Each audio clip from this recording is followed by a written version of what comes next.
Hi friends, GSM Tamil Arunvijay. இன்னைக்கு இந்த வீடியோல பார்க்க போறோம்னா நோக்கியாவோட மிகப்பெரிய ஃபெயிலியர்னு கூட சொல்லலாம். அத பத்தி தான் இந்த வீடியோல ஃபுல்லா எக்ஸ்பிளைன் பண்ண போறேன். அது மட்டும் இல்லாம என்னதான்டா ஃபெயிலியர் அப்படிங்கிறது கிளியரா சொல்ல போறேன். அதே மாதிரி அந்த ஃபெயிலியரை நம்ம லோக்கல்ல ரெடி பண்ணும்போது என்னென்னலாம் பிரச்சனை வரும் அப்படிங்கிறது கிளியரா எக்ஸ்பிளனேஷன் பண்ண போறேன். நோக்கியாவுல இப்படி ஒரு ப்ராப்ளம் இருக்குதாங்கிறது நிறைய பேருக்கு தெளிவா புரிஞ்சிருக்காது. இந்த வீடியோக்கு அப்புறம் இந்த மாதிரி ஒரு ஃபெயிலியரை நீங்க டீடைலா பிரீஃபா தெரிஞ்சுப்பீங்க. அதே போல இந்த வீடியோ யூஸ்ஃபுல்லா இருந்துச்சுனா இந்த சேனலுக்கு நீங்க புதிய நண்பர்களா இருந்தா மறக்காம கீழ இருக்கிற ரெட் கலர் சப்ஸ்கிரைப் அழுத்திட்டு பக்கத்துல ஒரு பெல் ஐகான் ஆல் நோட்டிஃபிகேஷன்லாம் கொடுத்துருங்க. அப்பதான் நான் போடுற இந்த மாதிரி இம்ப்ரூவ்மென்டிவான வீடியோஸ் எல்லாமே உங்களுக்கு நோட்டிஃபிகேஷன் வரும். அந்த வீடியோஸ்லாம் பார்த்து தெரிஞ்சுக்க முடியும். மோர் தென் இம்பார்ட்டன்டான வீடியோஸ் நம்ம சேனல்ல வந்துட்டே இருக்கும்.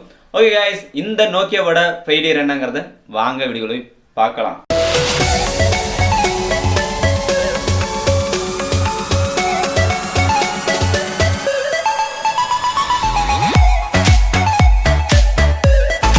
ஓகே, இந்த நோக்கியாவோட ஃபெயிலியர் என்னங்கிறது இப்போ உங்களுக்கு தெரிய போகுது. சிசி போர்டு கீழே டைப் சி சார்ஜிங் பின் இருக்கும், சார்ஜிங் போர்ட்னு சொல்லுவாங்க, டைப் சி கனெக்டர்னு சொல்லுவாங்க. மோஸ்டா இந்த ஒரு ஃபெயிலியர்ங்கிறது டைப் சி கனெக்டர்ஸ்ல மட்டும்தான் வருது. இட்ஸ் நோக்கியா 5.1, 6.1, நோக்கியா 2.2 இந்த மாதிரி எக்ஸெட்ரா அந்த டைப் சி கனெக்டர்ஸ். டைப் சிங்கிறது இப்போ லேட்டஸ்டா, மைக்ரோ யூஎஸ்பிங்கிறது ஓல்டு மாடல் ஃபோன்ஸ் எல்லாம் வந்துச்சு. இப்போ லேட்டஸ்டா வர மொபைல்ஸ் எல்லாமே டைப் சில தான் வருது. அனதர் பிராண்ட்ல இந்த மாதிரி ஒரு இஷ்யூ இல்லை. நீ எப்படா இதெல்லாம் சொல்லலாம் அப்படின்னு நிறைய பேர் கேட்கலாம்.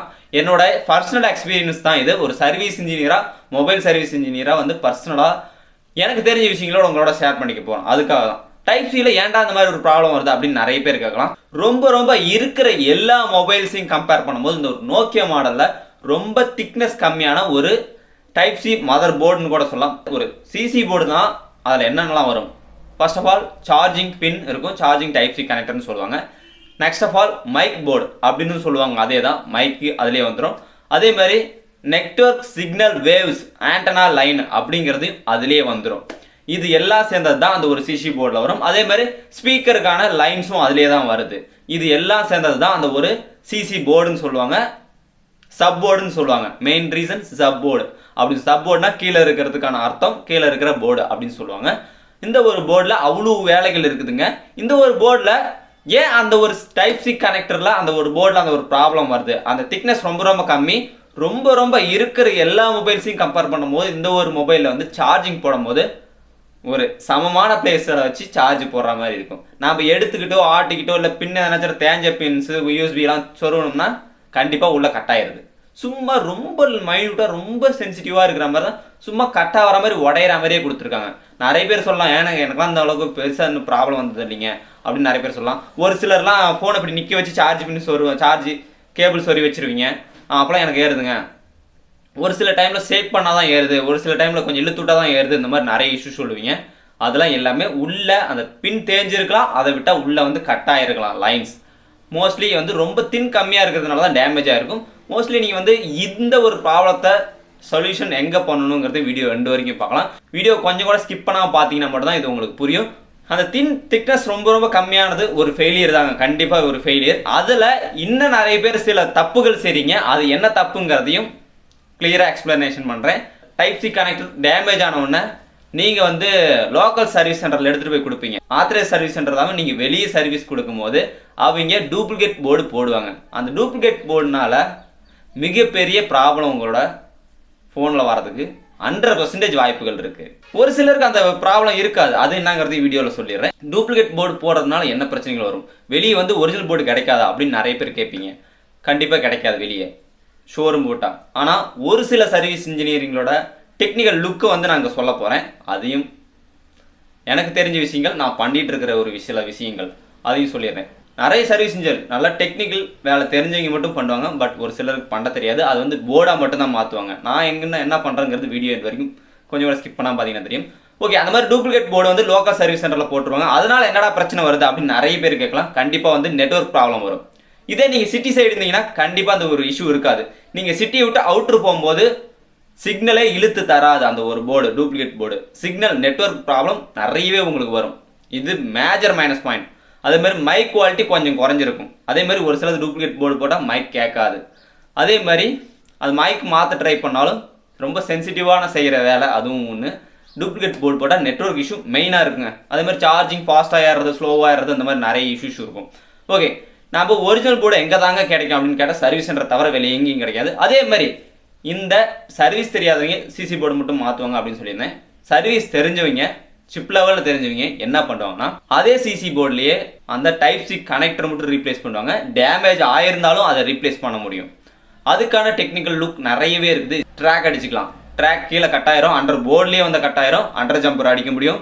ஒரிஜினலாகவே ரெடி பண்ணுறதுக்கான நிறைய டூல்ஸ்லாம் இருக்குது. சர்வீஸ் தெரிஞ்சவங்களுக்கு இது தெரியும். யாராவது பார்த்துருந்தீங்கன்னா கீழே கமெண்ட் செக்ஷனில் கமெண்ட் பண்ணுங்கள். இந்த மாதிரி டெக்னிக்கலான வீடியோ வேணும்னா கண்டிப்பாக என் சேனலை ஃபாலோ பண்ணிட்டே இருங்க.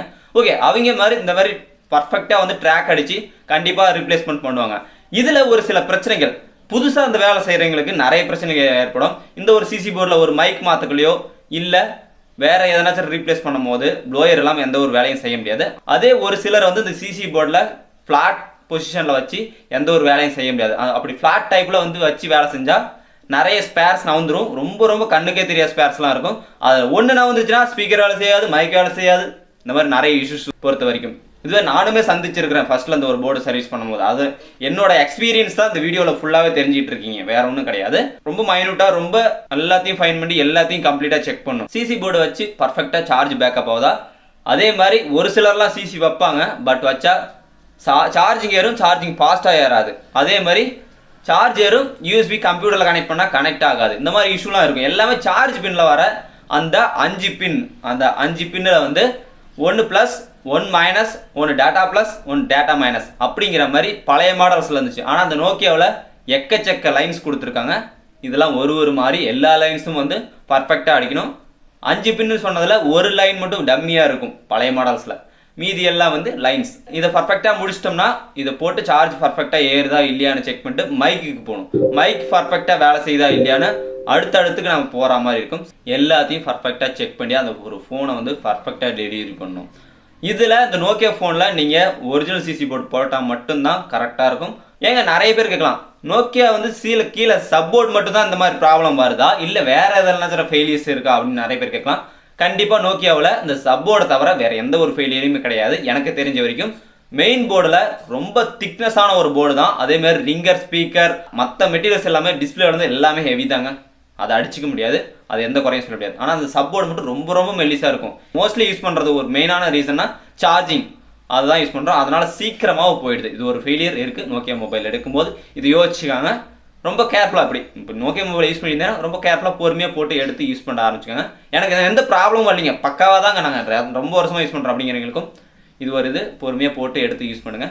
இந்த வீடியோ பிடிச்சிருந்தா மறக்காமல் லைக் அண்ட் சப்ஸ்கிரைப், ஷேர் பண்ணுங்கள். இது போன்ற இன்னும் இன்ஃபர்மேட்டிவான வீடியோஸ் என்னென்னலாம் வேணும், உங்கள் மொபைல் என்னென்னலாம் ப்ராப்ளம் இருக்குது அப்படிங்கிறத கீழே கமெண்ட் பண்ணுங்கள். எந்தெந்த பிராண்ட்ஸை பொறுத்து எந்தெந்த பிராண்ட் மொபைலில் என்னென்ன ப்ராப்ளம் இருக்குது, என்னென்ன ஃபெயிலியர் இருக்குங்கிறது சொல்லலாமா அப்படிங்கிறத நீங்கள் கமெண்ட் பண்ணுங்கள். அதே மாதிரி பேட்டரி அப்படிங்கிற ஒரு கண்டென்ட் ஒன்று இருக்குது. பேட்டரிங்கிறது நிறைய பேத்துக்கு நிறைய டவுட்ஸ் இருக்குது. அதுக்கான ஒரு வீடியோ போடலாமா அப்படிங்கிறத கீழே கமெண்ட் பண்ணுங்கள். இன்னும் மோஸ்ட்லி இம்பார்ட்டன்டான வீடியோஸ் நிறையவே இருக்குது. எனக்கு தெரிஞ்ச விஷயங்களை உங்களோட ஷேர் பண்ணிக்க போகிறேன். இந்த மாதிரி வீடியோஸ் வேணும்னா இந்த வீடியோவை மறக்காமல் உங்கள் ஃப்ரெண்ட்ஸுக்கும் வாட்ஸ்அப் ஸ்டேட்டஸ் வச்சு காட்டுங்க. நிறைய பேருக்கு இம்ப்ரூவ்மெண்ட்டாக நிறைய விஷயங்கள் தெரிஞ்சுக்கிட்டோம். நிறைய பேருக்கு இந்த வீடியோ ஷேர் பண்ணுங்கள். நிறைய நம்மளோட GSM ஸ்குவாட் ஃபேமிலி வந்து பிக் ஃபேமிலியாக ஆகணும், அதுதான் என்னுடைய ஆசை. இது மட்டும் இல்லாமல் 1 lakh ரீச் பண்ணுறதுக்கான ஒரு படிகளை அமைத்து கொண்டிருக்கிறோம். அது மட்டும் இல்லாமல் என்னோட vlog சேனல் லடாக் போக போகிறோம். லடாக்கான சீரியஸ் வீடியோஸ் அந்த சேனலில் வந்துட்டு கிட்டத்தட்ட 200+ வீடியோஸ் போட்டிருக்கோம். அது மட்டும் இல்லாமல் நிறைய vlogs, நிறைய ட்ரிப்ஸ், நம்ம பல்சர் 220 ADV பைக்காக மாற்றிருக்கோம். அந்த மாடிஃபிகேஷனில் போய் செக் பண்ணி பாருங்க. அடுத்தது லடாக் சீரியஸ் வீடியோஸ் வந்துகிட்டே இருக்கும். இது போன்ற இன்னும் நிறைய வீடியோஸ் வந்துகிட்டே இருக்கும். மறக்காம அந்த சேனலை சப்ஸ்கிரைப் பண்ணுங்க. டைட்டிலே மென்ஷன் பண்ணிப்பேன், அருண் விஜய் 220 ரைடர் அப்படிங்கிற ஒரு சேனல். அதை போய் செக் பண்ணி பாருங்க. மீண்டும் அடுத்த வீடியோ சந்திப்போம். Bye bye guys.